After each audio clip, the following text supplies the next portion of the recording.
पिछले साल 4 अप्रैल 2023 को नेटो ने फिनलैंड को अपना सदस्य बना लिया था।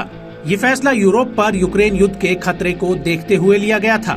हालांकि यूक्रेन की भर्ती को लेकर नेटो ने कहा था कि पहले यूक्रेन रूस के खिलाफ युद्ध जीते, उसके बाद उसे नेटो में शामिल किया जाएगा।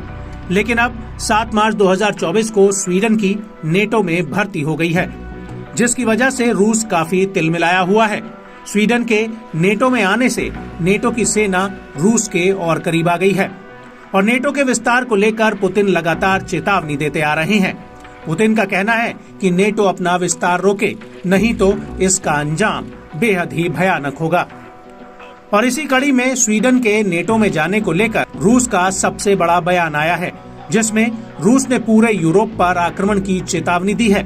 दरअसल रूस की मिलिट्री एकेडमी के general staff colonel general Vladimir Zarudnitsky ने कहा है कि यूक्रेन में संघर्ष बढ़ने की संभावना रूस के साथ सैन्य टकराव के लिए इस्तेमाल की जाने वाली मुखौटा ताकतों में शामिल देशों के विस्तार से लेकर यूरोप में बड़े पैमाने पर युद्ध की संभावना से इनकार नहीं किया जा सकता। और रूसी जनरल के इसी बयान को लेकर अमेरिकी राष्ट्रपति जो बाइडेन ने भी चेतावनी दी है। बाइडेन का कहना है कि पुतिन यूक्रेन तक नहीं रुकेंगे, बल्कि पूरे यूरोप तक आएंगे। बाइडेन का कहना है कि अगर पुतिन यूक्रेन में हार जाते हैं तो वो यूरोप पर हमला करने के लायक नहीं रहेंगे। अगर यूक्रेन हारता है तो अगला युद्ध यूरोप के खिलाफ होगा। बाइडेन का कहना है कि अमेरिकी संसद को यूक्रेन का 61 अरब डॉलर का मिलिट्री पैकेज जल्द से जल्द पारित करना चाहिए, जिससे वो यूक्रेन का सामना कर पाए। Overseas, Putin of Russia is on the march, invading Ukraine and sowing chaos throughout Europe and beyond. If anybody in this room thinks Putin will stop at Ukraine, I assure you he will not.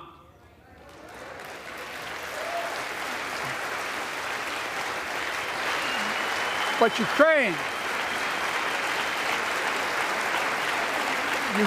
can stop Putin.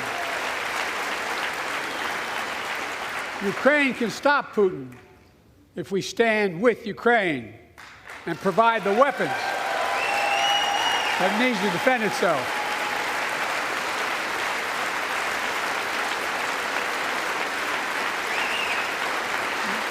That is all. That is all Ukraine is asking. They're not asking for American soldiers.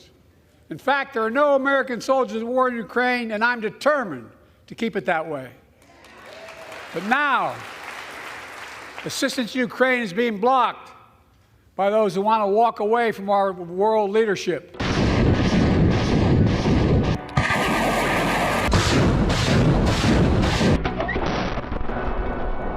आपको बता दें कि बीते दिनों रूसी सेना ने Ukraine के अवदिव्का शहर पर कब्जा कर लिया था।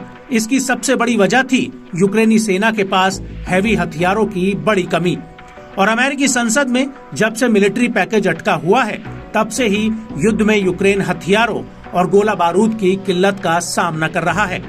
वहीं अमेरिका की विपक्षी पार्टी की अगुवाई करने वाले पूर्व राष्ट्रपति डोनाल्ड ट्रंप कह रहे हैं कि वो राष्ट्रपति बनने के बाद यूक्रेन को फंडिंग नहीं देंगे और उनकी पार्टी अमेरिकी संसद में यूक्रेन मिलिट्री पैकेज को पास नहीं होने दे रही है।